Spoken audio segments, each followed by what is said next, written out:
کہا دیکھ کر بھی نہیں دیکھا تھا۔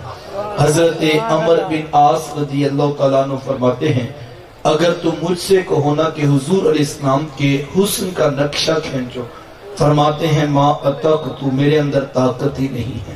اور حضرت حسان بن ثابت رضی اللہ تعالیٰ عنہ فرماتے ہیں کہ میں جو حضور علیہ السلام کے حسن کو بیان کرتا ہوں تو اس کی وجہ یہ تھی کہ مجھے محبوب کو دیکھنے کا ایک طریقہ آ گیا تھا، جس وجہ سے میں نے ان کو دیکھا ہے اور ان کا حسن بیان کرتا ہوں۔ پوچھا گیا وہ کون سا طریقہ تھا؟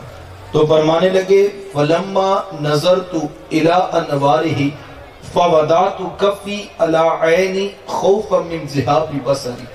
کہا جب محبوب کا جمال جہاں آرا دیکھا کرتا تو اپنے ہاتھوں کی انگلیاں آنکھوں پہ رکھ کر انگلیوں کی اوٹ سے دیکھا کرتا۔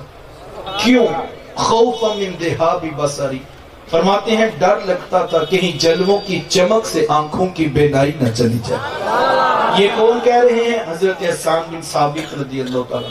اور آپ جانتے ہیں کہ حسان بن ثابت شاعر ہیں، اور شاعر حسن دیکھنے میں بڑا دلیر ہوتا ہے، اور وہ بھی میرے آقا کے حسن کو دیکھ رہا ہے، آنکھوں پہ انگلیاں رکھ کر دیکھ رہا ہے۔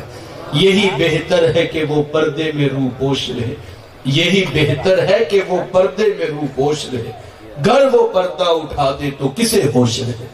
اللہ نے وہ حسن عطا کیا تھا جو دیکھتا جاتا بس دل دیتا چلا جاتا۔ امام زرقانی علیہ الرحمہ نے بڑی خوبصورت بات لکھی ہے کہ ایک دن آقا کریم علیہ السلام صحابہ کو فجر کی نماز پڑھائی اور مسجد نبوی سے باہر نکلے۔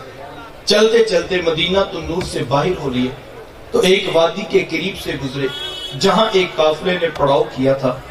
ان کے خیمے نصب تھے اور ان کے اونٹ باہر بندھے تھے۔ میرے حضور جب وہاں سے گزرے نا تو حضور علیہ السلام کی نگاہیں ایک سرخ رنگ کے اونٹ پہ رک گئے۔ آقا کریم کو وہ اونٹ پسند آ گیا۔ یار مقدر اس اونٹ کے بھلا جو آقا کو پسند آ گیا، دعا کیا کرو مالک ایسا بنا دے تجھے بھی پسند آ جائے، تیرے محبوب کو بھی پسند آ جائے۔ کیونکہ زندگی تو وہی زندگی ہے نا جس میں محبوب بھی خوش ہو، محبوب کا خدا بھی خوش ہو۔ بھلا وہ بھی کوئی زندگی ہے جس میں محبوب خدا ہی ناراض ہو؟ تو حضور نے اہل قافلہ سے پوچھا کہ اونٹ بیچتے بھی ہو؟ انہوں نے بیچنا تھا یا نہیں بیچنا تھا؟ گاہک کتنا سونا آ گیا تو کہا ہاں بیچنا ہے۔ میرے شیخ پڑھا کرتے نہیں میں دل بیچا میں جگر بیچا جے پیارا محمد آ جائے، نہیں میں دل بیچا میں جگر بیچا جے پیارا محمد آ جائے، نہیں میں اپنا سارا کاروبار بیچا جے پیارا محمد آ جائے۔ انہوں نے بیچنا تھا یا نہیں بیچنا؟ تو حضور نے پوچھا تو کہا ہاں بیچنا ہے۔ کتنے کا بیچنا ہے؟ اتنے کا بیچنا ہے۔ قیمت طے ہو گئی۔ تو حضور میں اونٹ خریدنے تو نہیں آیا تھا، میں تو یوں ہی گزر رہا تھا کہ تمہارا اونٹ پسند آ گیا، میں تمہیں جا کر اس کی قیمت بیچتا۔ انہوں نے کہا ٹھیک ہے۔ جب کسی کو نقد سودا دیا جائے تو اس کا عطا پتہ نہیں پوچھا جائے، لیکن جب کوئی چیز بندہ ادھار دیتا ہے یا تو پہلے سے جانتا ہوتا ہے یا کوئی شے گروی رکھی جاتی ہے یا کوئی شخص ضمانت ڈال دیتا ہے۔ اب حضور سے پہلی ملاقات تھی، جانتے تھے کوئی نہیں، پتہ پوچھا کوئی نہیں، شے گروی رکھی کوئی نہیں۔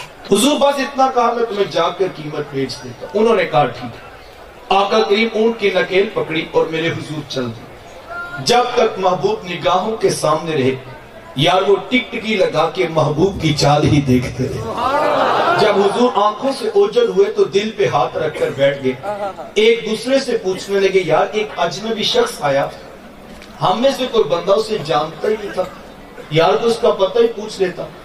ایک بولا ویسے جب بات کرتے تھے نا منہ سے پھول جھڑتے تھے، میں تو اسی منظر کو دیکھتا رہ گیا۔ ایک کہنے گا اذا تکلم رؤیک النور یخرج من بین ثنایا، کہا جب بات کرتے تھے نا تو سامنے والے دانتوں سے بھی نور کی کرنیں چھن چھن کے نکلا کرتے تھے، میں تو اسی منظر کو دیکھتا رہا۔ ایک کہنے گا اذا ضحک یتلال فی الجدر، یار وہ تو جب مسکراتے تھے نا سامنے پہاڑوں پر بھی عکس پڑتے تھے، میں تو اسی منظر کو دیکھتا رہا۔ ایک کہنے کا میں خوبصورت جھیل جیسی آنکھوں میں کھو کے رہ گیا، کیا خوب سجن دیاں اکھیاں نے جمیں پر کے سرائیاں رکھیاں، آنکھیں کیا کہوں جیسے باب حرم کھلا ہو۔ کسی نے بازو پکڑا، کہا میاں تو بڑا سیانہ بنتا تھا، تو ان کا پتہ پوچھ لیتا نا۔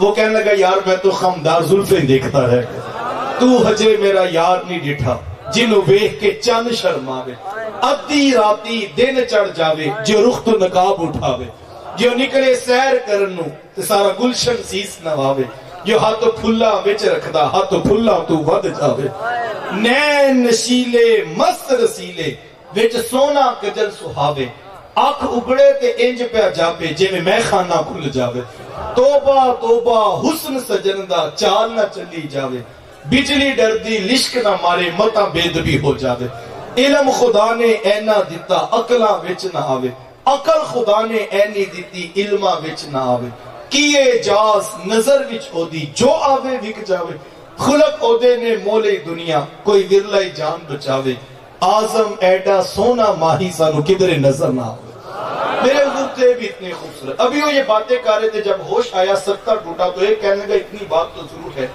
ایک اجنبی شخص آیا ہم میں سے کوئی بندہ اسے جانتا نہیں تھا اپنے حسن کا جادو جگا کے ہمارا قیمتی اونٹ ہتھیا کے لے گیا جب انہوں نے کہا نا اونٹ ہتھیا کے لے گیا تو قافلے کے سردار کی بیوی نے خیمے کا پردہ سرکایا اور اس نے وہاں سے آواز دی اور کہا آنا زامنا تن لے سامانی جامالکم کہا خبردار کہا کہ وہ اونٹ ہتھیا کے لے گیا اگر وہ نہ آئے تو تمہارے اونٹ کی قیمت کی ضمانت میں دیتی ہوں لیکن ان کے خلاف کوئی میلا لفظ نہ بولنا یار نو میلی آنکھ نہ ویکھی متا مرسیں کافر ہو کے کہا خبردار ان کے خلاف کوئی بات کی ان کی ڈھارس بنی یہ شاید جو ضمانتیں دے رہی جانتی ہوگی اسی لیے ضمانتیں دے رہی کہا تو جو آگے بڑھ بڑھ کر ضمانتیں دے رہی کیا تو اسے جانتی ہے کہا واللہ جانتی تو میں بھی نہیں تو کہا پھر تو کیوں ضمانتیں دے رہی ہے کہا جب تم سے باتیں کر رہے تھے نا خیمے کی اور سے میں نے بھی ان کا چہرہ دیکھا تھا اور میرا دل گواہی دیتا ہے اتنی سونی صورت والا کبھی جھوٹا ہو ہی نہیں سکتا ہے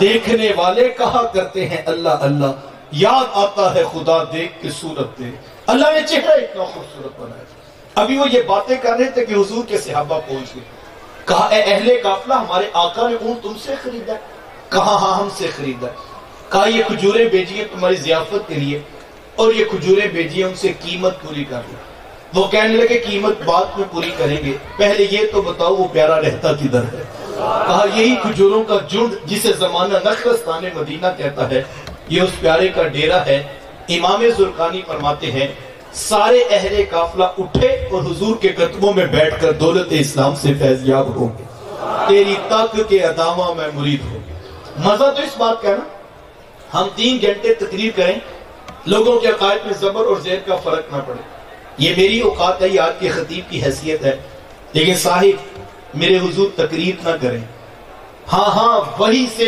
مزین دلائل نبوت نہ پیش کریں بلکہ صرف خاموشی سے اونٹ خرید کے چلے جائیں لوگ پیچھے کلمے پڑھتے مدینے پہنچ جائیں یہ کمال ہے مدینے والے کا یا کہ نہیں اسی لیے میرے شیخ طریقت پڑھا کرتے ہیں ڈٹھے ورق پھول قرآن دے سارے تیری شان جہاں نہیں کوئی ہور ڈٹھا تیری شان دا کرے مقابلہ جڑا اونو عاشقاں اصلی چور ڈٹھا کوئی نور آکھے کوئی بشر آکھے پیندا رات دینے ایہو شور ڈٹھا اللہ والیاں گل مکا دیتی تسا ہور ڈٹھا سا ہور ڈٹھا تم نے پتہ نہیں کسے دیکھا پتہ نہیں کیسی کیسی باتیں کرتے ہو ہم تو ان کا ذکر کر رہے ہیں یار جو بات بھی نہیں کرتے مجمع خرید کے مدینے پہنچا دیتے اللہ اکبر ایک بات حضور اسلام کی سیرت کی آپ کے سامنے رکھنا چاہوں گا آپ جانتے ہیں اب جب آقا کریم علیہ السلام نے لوگوں کو جمع کر کے توحید کا پہلا خطبہ دینا چاہا میرے حضور پہاڑ پہ کھڑے تھے اور لوگ نیچے کھڑے تھے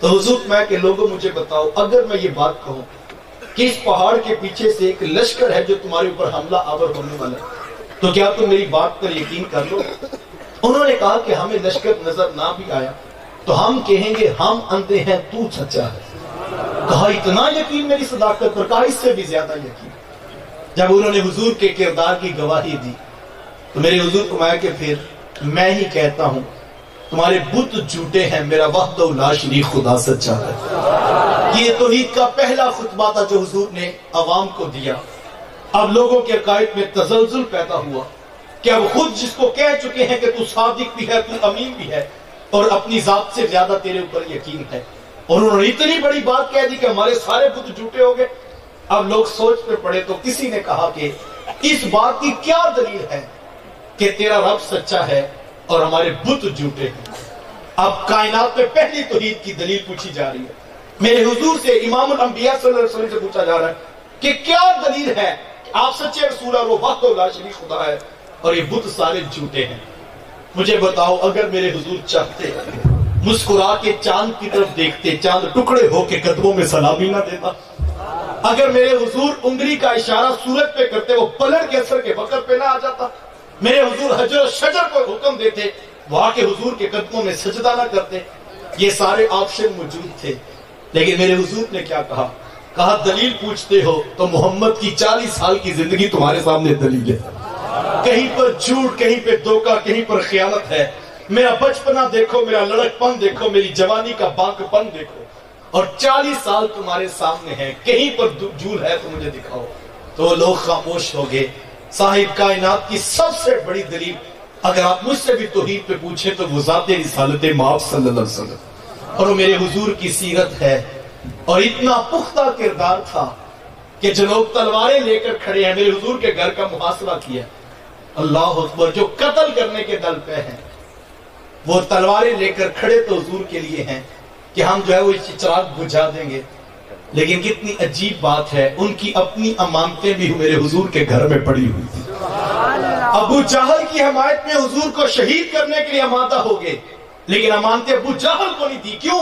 وہ جانتے تھے وہ دھوکے باز ہے، یہ اگرچہ ہم اس کے مذہب میں دشمن ہیں لیکن ہماری امانتوں میں یہ خیانت نہیں کریں گے۔ اور میرے حضور کے گھر میں ان کی امانتیں پڑی تھی۔ صادق اور امین میرے حضور کا لقب تھا، یہ ہماری پہچان ہے۔ ہم پوری دنیا پر سینہ تان کر کہہ سکتے ہیں کہ ہمارے پیغمبر کا کلمہ جنہوں نے نہیں پڑھا وہ بھی کہتے تھے صادق بھی تو ہے، امین بھی تو ہے۔ تو یہ حضور کی ذات کا حوالہ میرے پاس ہے، یہ حوالہ آپ کے پاس ہے۔ جس رسول کا میلاد میں اور آپ منا رہے ہیں ان کی سب سے بڑی صفت صادق اور امین ہونا ہے، اور یہ حوالہ تھا میرے حضور کا رب کو منوانے کے لیے۔ آج میں دیکھوں میرے کردار میں یہ کہاں ہے، آپ سوچیے آپ کے کردار میں یہ چیز کہاں ہے۔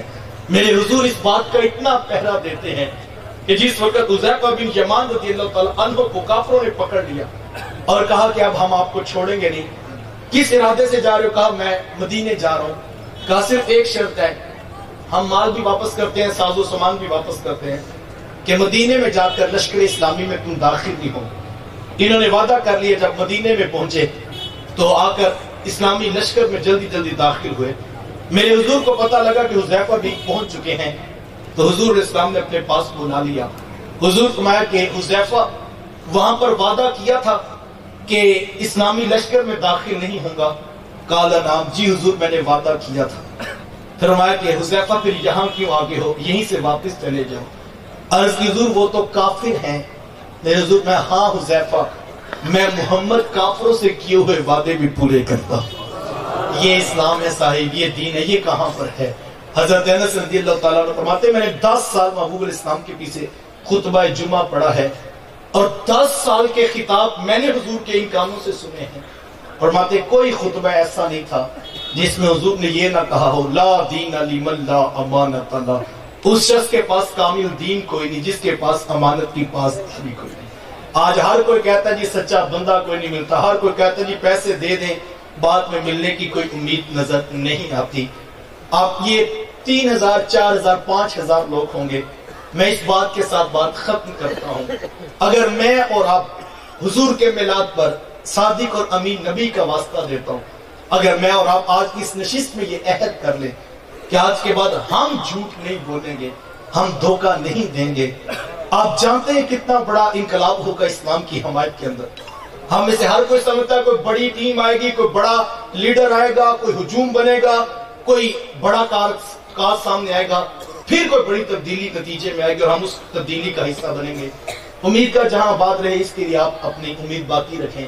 لیکن میں یہ کہتا ہوں اگر یہ 5000 لوگ آج کے اس اجتماع میں اس بات کا عہد کر لیں کہ ہم جھوٹ نہیں بولیں گے، کیونکہ ہم نے جن کا کلمہ پڑھا وہ صادق بھی تھے، وہ امین بھی تھے، تو آپ جانتے ہیں کتنا بڑا انقلاب ہوگا۔ آپ صرف 5000 لوگ اس بات کا یہ عہد کر لیں، اگر آپ سے صرف 10 لوگ ایک دن میں مسافر کرتے ہیں، آپ جانتے ہیں شام کے وقت آپ کے اس مراکہ کے اندر، آپ کی اس بستی، آپ کے اس ٹاؤن کے اندر، آپ کے اس علاقے کے اندر کتنا بڑا انقلاب ہوگا۔ 5000 لوگ اگر اس بات کا عہد کر لیں کہ ہم جھوٹ نہیں بولیں گے، تو شام کے وقت 50,000 لوگ اس بات کا دعویٰ کر سکتے ہیں ہم نے آج اپنی آنکھوں سے سچوں کو دیکھا بھی ہے, سچوں سے سلام بھی دیا ہے, اور 50,000 لوگوں کو پتا ہوگا سچے لوگ کون سے ہوتے ہیں. لیکن ہم میں سے ہر کوئی کہتا ہے جی سچا بندہ کوئی نہیں ملتا. میں جب ہم سچ بولیں گے, جب ہم عہد کی پاسداری کریں گے, یہ اسلام کی تبلیغ ہے. آئیے اپنے حصے کا کردار ادا کیجئے. ادارۃ الوصفا کا یہ محبت بھرا پیغام, اس کو عام کرنے کے لیے آپ ایک نمبر نوٹ کر دیجئے. اس کا فائدہ آپ کو یہ ہوگا کہ جب کہ علامہ رضا ثاقب مصطفی صاحب یہاں آپ کی اس بستی یا ٹاؤن میں آئیں گے تو آپ کے پاس بر وقت اطلاع آ جائے گی. نمبر نوٹ کیجئے گا 0308 888512 0308 88 85 512 0308 88 85 512. اس نمبر پر اپنا نام, اپنے علاقے کا نام لکھ کر آپ ہمیں میسج کر دیں گے. روزانہ کی بنیاد پر قبلہ مصطفی صاحب کا ایک ویڈیو کلپ ان کے آفیشیل پیج کا آپ سے شیئر کیا جائے گا. خود بھی دین سیکھیے, اپنی اولادوں کو بھی سکھائیے, اور پیغام رسول کے ابلاغ میں اپنے حصے کا چراغ روشن کیجئے. اللہ تعالیٰ مجھے آپ کو توفیق عطا نصیب فرمائے. وآخر دعوایا ان الحمدللہ.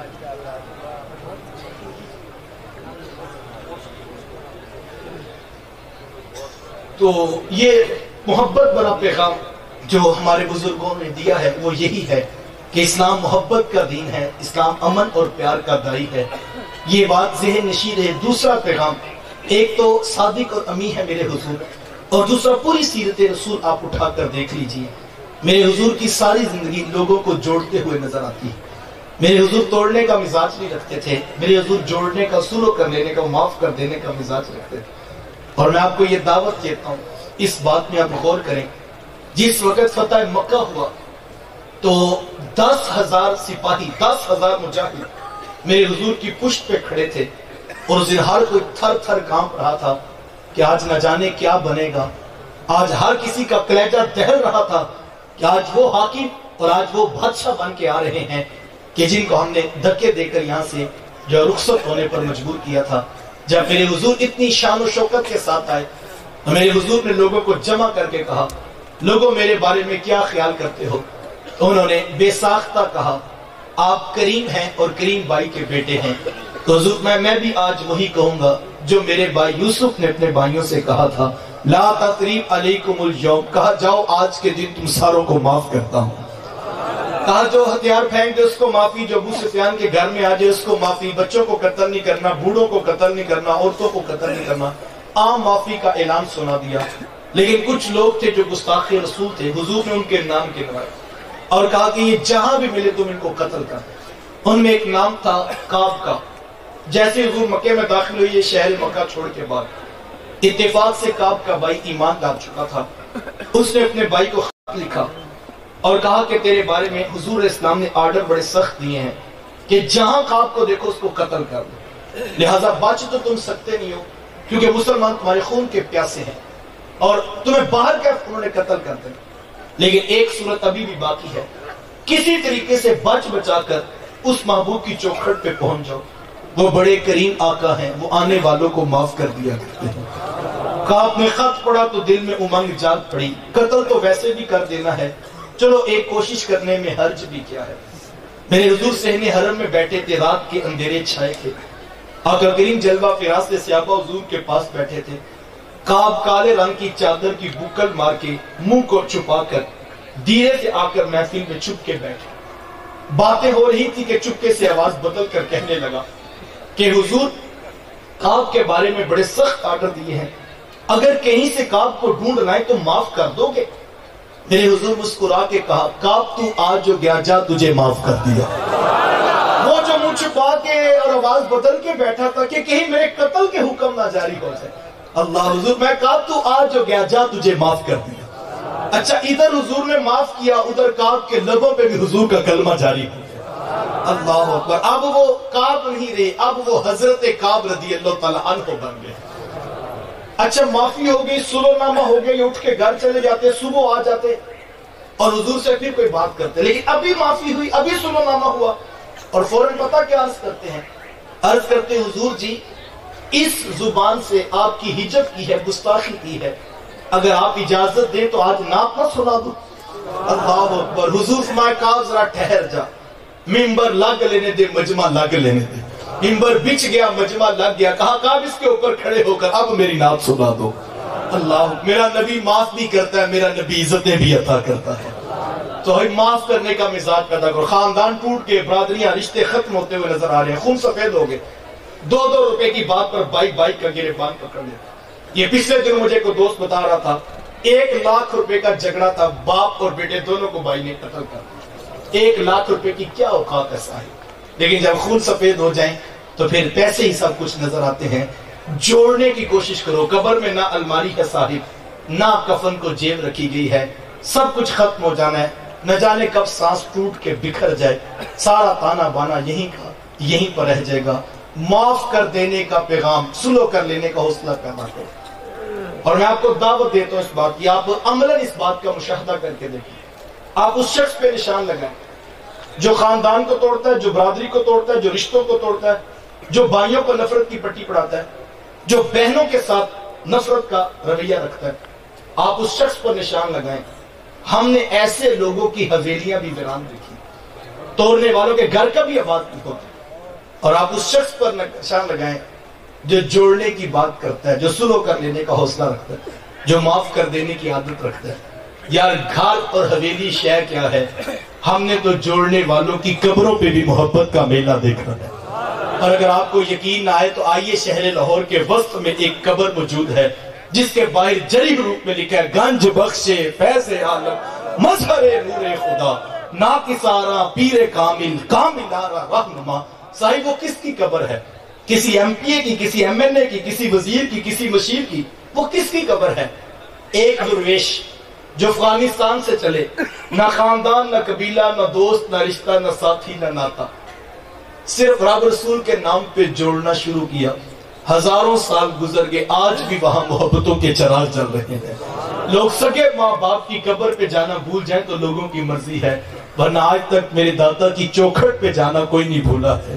وجہ کیا ہے؟ یہ محبت کے امین لوگ تھے جنہوں نے پیار بانٹا، الفت بانٹی، محبت بانٹی۔ میں واصف علی رحمہ کی بات سنا کر مکمل کروں گا، اور میں سمجھوں گا کہ اس بات کو اگر ہم زندگی میں ہم شامل کر لیں تو اس میں بہت کچھ سیکھنے کا رکھا گیا ہے۔ واصف علی رحمہ نے ایک ادارہ بنایا جس میں لوگ پڑھنے کے لیے بچوں کو بھیجا کرتے۔ اب دل دیا تھا اور ہاتھ بانٹنے والا، جب دل بھی سخی اور ہاتھ بھی بانٹنے والا تو دولت بلا کون جمع کر کے رکھے گا؟ تو جب کوئی غریب آتا اور آ کر کہتا جی بچے کو پڑھنے کا شوق ہے اور میرے پاس تعلیمی اخراجات کے لیے پیسے نہیں ہیں، لیکن بچے کو شوق ہے، تو آپ کہتے ہیں کوئی بات نہیں، تمہاری فیس میں ادا کرتا ہوں۔ کسی کی جیب سے دے دیتے، کسی کی معاف کر دیتے، کسی کو ویسے کہتے کہ چلو تمہارا ویسے بتا دیتے ہیں۔ ایک دن وہ جو اکاؤنٹنٹ جو منشی ہوتا ہے وہ آ کے پاس بیٹھ گیا، کہنے لگا کہ حضرت آپ یہ کیا کہنے؟ کہا کیا ہوا؟ کہا جتنی تیزی سے آپ بانٹ رہے ہیں اس طرح تو جو ہے وہ ادارہ نہیں چلے گا، اخراجات نہیں پورے ہوں گے تو ادارہ تو ختم ہو جائے گا۔ تو واصف صاحب نے بڑا خوبصورت جملہ کہا۔ واصف صاحب فرمانے لگے تمہیں کس نے کہا ہے کہ میں ادارہ چلا رہا ہوں؟ میں ادارہ تو نہیں چلا رہا، میں تو اپنے جنازے کے بندے پکے کر رہا ہوں۔ کل جب میں مروں گا وہ میرے جنازے میں تو آ کر کھڑے ہوں گے نا صاحب، کل ہم کفن میں لپٹے پڑے ہوں گے۔ کوئی وہ ہوگا جو برادری نبھانے کے لیے کھڑا ہوگا، کوئی وہ ہوگا جو خاندان کی رشتہ داری کے لیے کھڑا ہوگا، کوئی وہ ہوگا یار لوگ کیا کہیں گے یہ تو دوست ہے، یہ بھی جنازے میں نہیں آیا، کوئی شاید دوستی کے لیے صرف کھڑا ہو، لیکن ایک غریب وہ ہوگا جس کے سر پہ آپ نے شفقت کا ہاتھ رکھا ہوگا، جس کے جو ہے وہ دھیرے سے تم نے مدد کی ہوگی، جس کے گھر میں تم نے عید والے دن خوشیاں پہنچائی ہوں گی، جس کے آنگن میں تمہاری محبتیں پہنچتی ہوں گی۔ جب اس کو پتہ لگے گا میرا مالک، میرا باس، میرا فیکٹری کا جو ہے وہ آنر فوت ہو گیا ہے، جب وہ تمہارے جنازے میں آ کر کھڑا ہوگا، اس کو جانتا تو کوئی نہیں ہوگا، لیکن اس کا اور تمہارا ایک محبت کا ربط ہوگا، جس اخلاص سے وہ دعا مانگے گا صاحب، پھر اس کی دعا تو اس کی ہی دعا ہوگی نا۔ توڑنے والے کچھ نہیں کیا کرتے اور جوڑنے والے سب کچھ کیا کرتے ہیں۔ بزرگان دین کا پیغام سلو کر لینے کا، معاف کر دینے کا، محبت کا پیغام ہے۔ آئیے سلو کر لینے کا حوصلہ پیدا کیجئے، معاف کر دینے کی عادت اختیار کیجئے۔ جوڑنے والے کمال ہوتے ہیں، توڑنے والے خاک ہو جایا کرتے ہیں۔ اللہ مجھے آپ کو توفیق عطا نصیب فرمائے۔ وآخر دعوایا ان الحمدللہ۔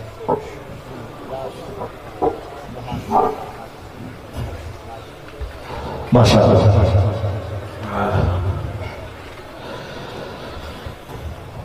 حاضرین گرامی قدر، ہم سے محو گفتگو تھے حضرت علامہ ڈاکٹر عبداللہ سے مصطفی صاحب، صورت اور سیرت اور معاشرے کے اصلاحی پہلو جو تھے اس کے بارے میں ہمیں آگاہ کر رہے تھے۔ دعا ہے اللہ آپ کے علم اور علم میں اور زیادہ برکتیں عطا فرمائے۔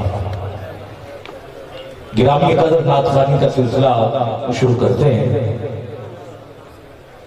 اور اس سے پہلے میں آگاہ کرتا چلوں کہ آج 2 عمرے کے ٹکٹ جو ہیں، بلکہ 3 عمرے کے ٹکٹ جو ہیں، وہ ان کی قرآن اندازی بھی ہوگی، اور 2 عمرے کے ٹکٹ چودھری احمد صاحب،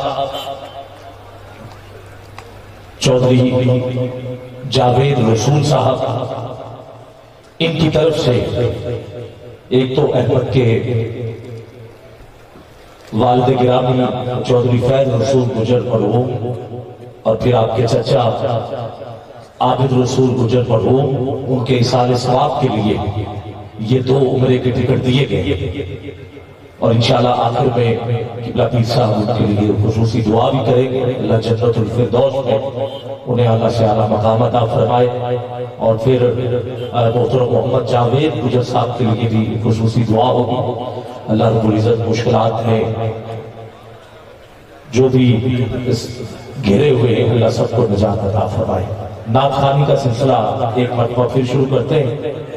شہر لاہور داتا کی نگری سے تشریف لائے ہوئے عالم اسلام کے جلیل القدر ثناکار سید زادے، اور اس بار 2 اکتوبر کو بھی آپ کی بڑی بھرپور حاضری ہوئی اور لوگوں نے ماشاءاللہ بڑی دعائیں دی، نبی صاحب نے خصوصی دعاؤں سے آپ کو نوازا، تو میں بھرپور نعروں کی گونج میں دعوت دینا چاہتا ہوں، بھرپور استقبال کیجئے گا بارگاہ حسن کائنات میں گلدستہ نعت پیش کرنے کے لیے سید محمد آصف علی شاہ صاحب ظہوری آپ تشریف لاتے ہیں، اور بارگاہ کریم آقا عقیدتوں کے اور محبتوں کے پھول نشاور کریں گے۔ عالم اسلام کے عظیم صنافات بارگاہ رسالت مآب صلی اللہ علیہ وآلہ وسلم میں گلدستہ نعت پیش کریں گے۔ ایک مل کے ذرا نعرہ بلند کر لیں، نعرہ تکبیر، نعرہ رسالت، نعرہ حیدر، نعرہ تحقیق، نعرہ غوث،